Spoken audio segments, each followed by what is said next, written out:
those are easy words to say. You can get really into it and say, yeah, let's shine our light. But how? How do we do that? Sometimes it's easier to see it in contrast, like how do we not do it? Like Kevin was sharing the story of when he had that idea of, no, that's all right, you can't come. And he had thoughts that he wasn't proud of, because he recognized the vibration of those thoughts. But luckily, he had a higher thought that came, and he went with that. So we all have negative thoughts that come to visit us, like solicitors knocking on the door, and they have something to sell us, and we are really not interested in what these thoughts have to sell. But sometimes we let them in anyway. And we get out the chocolate and the tea, and we sit down with them for quite a while. Sometimes we even say, I have a guest room. You could stay overnight. But it's not very helpful. They're not good company. But the longer that they're there, the harder they are to get them out, because, they're in the middle of eating their chocolate, and who's going to leave then? So we really have to pay attention to the thoughts that are coming to us and be willing to choose a higher one. One of the practices that Charles Fillmore, one of the co-founders of Unity, had is the 12 powers. It's something that he formulated. And Charles Fillmore was somebody who just studied everything he could lay his hands on and took from many, many different traditions. And he came up with the word unity as the title of this tradition, because what he discovered, no matter where he turned, he was finding that, they're kind of all saying the same thing. So he used the term, the 12 powers, which he correlated with colors and with places in the body and with the 12 disciples. But the essence of this, without all the adornment, is there are 12 characteristics that we can cultivate in our lives. So, for example, one is love, another is wisdom. There are 12. I'm not going to test my skill to see if I can remember 12 things in a row, because I never can. And then you'll think, oh, she doesn't even know them. But it's like, the analogy I like is like white light that comes through, but it comes through the crystal and we see it and experience it as colors, right? And so we can interact with these colors. We go to our closet and say, what color do I feel like wearing today? Unless everything in your closet is black, and then you don't have that question. But the rest of us go and we pick what color are we in the mood for. And you put on the color and it gives you a feeling, right? Oh, I'm kind of in a blue mood, or I'm in a red mood, or whatever it is. It gives you a feeling. Well, these characteristics, these powers that he has identified are like that. If we say, I'm going to express my light, but how? And if we take one quality at a time, one power at a time, we say, okay, I am going to be love, or I am going to be wisdom, or I'm going to be strength, or I'm going to be renunciation, which means letting go of stuff. Whatever it is that we choose, we can focus on that, and we can get to know it more, and we can really be that in the world for a while, not necessarily forever, but we can really develop that. And it is a way to make our light shine more brightly. Because when we don't focus and we just say something general like light, we don't really communicate anything. It's like when I first decided I was going to write a book, I had this general idea. Oh, I'm going to write a book. Oh, yeah? Well, what are you going to write about? Oh, I don't know. I'm waiting for God to tell me, what it will be. And, God out there was kind of mum. And so finally, I decided to consult with God within and said, what would you like to write about? What kind of an impact do you want to make in the world? And my answer was, well, I want to help people to be happy. And so then God inside said, what do you think you know about that? And so I start making a list of what I think I know about that. And that's what the book flowed from. We have to get specific. We cannot just generally be light. And so it becomes a practice. We have to do some kind of practice. If you decide that you're going to embody strength, then you need some kind of practice to make you strong. Something that you do on a consistent basis. If you want to embody wisdom, you need a practice that has you checking in with what is wisdom saying. So no matter what the quality is, in the Divine Audacity class, the audacious, that's what we're going to be doing, is focusing on these 12 powers individually and in pairing them one with another. For example, love and wisdom go together. In each case, in each pairing, one is the active component and one is the passive component. But you can't have one without the other.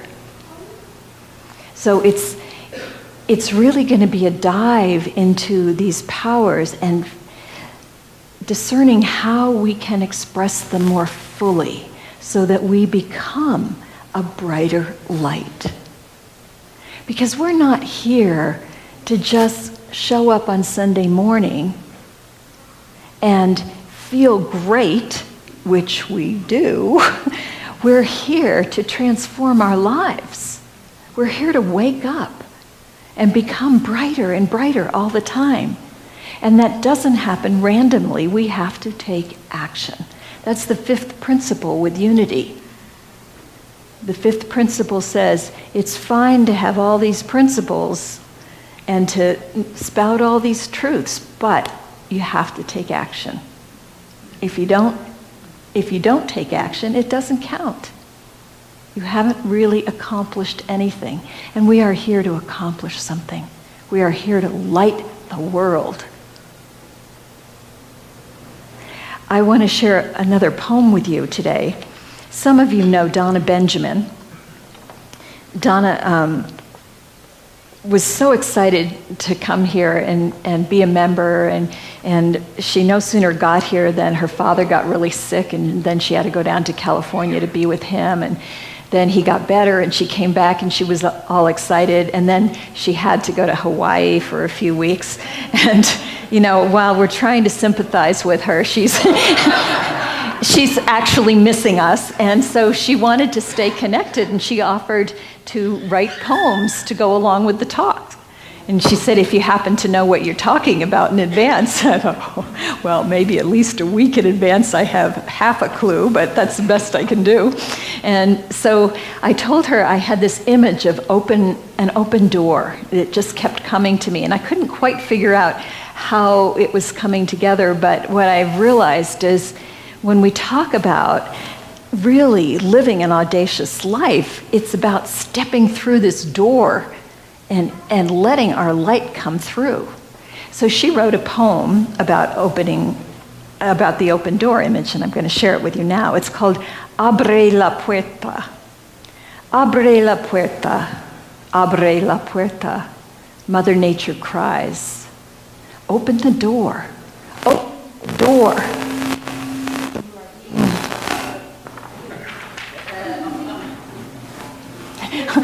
they've got their hands up like they're guilty.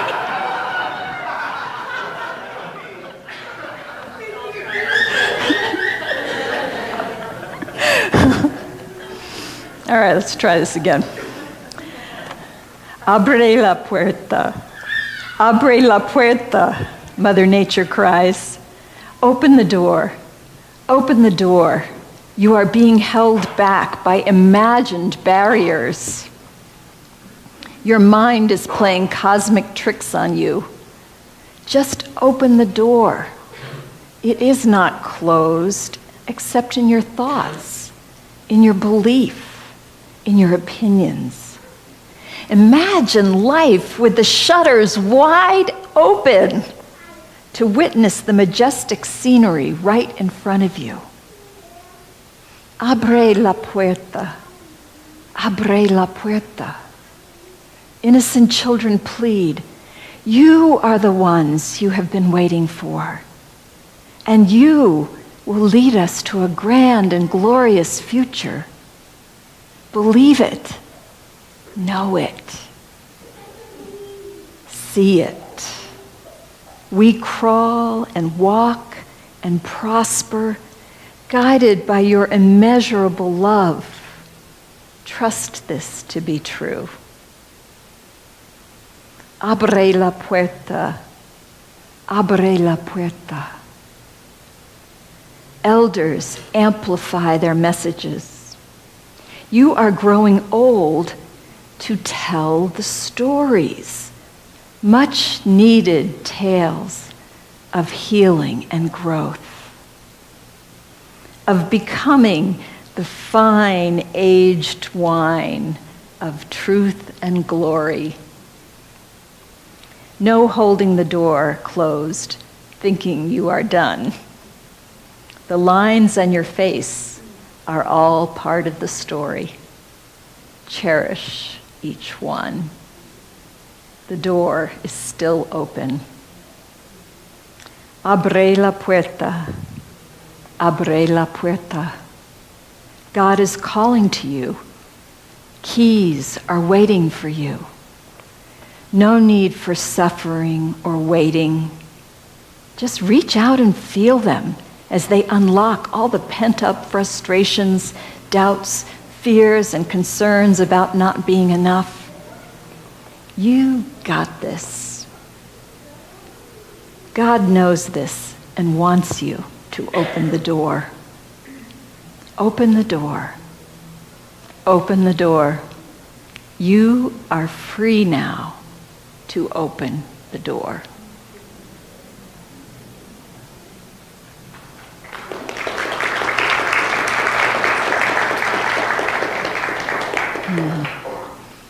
So we all have a door that's opening in front of us, and it's our job to open it.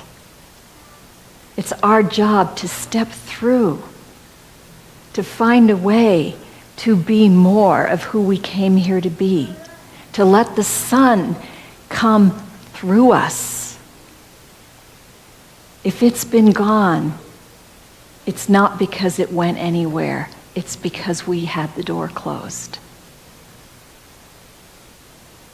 So ask yourself, what do you need to do? What's on the other side of your door? What thought do you have to stop thinking in order to open the door and let the sun come through? Because you were not meant for a small life. We as a community were not meant to play small. We're here to play big. We're here to make a big, big difference in the world, individually and together. So open the door. Abre la puerta. Let the sun come through.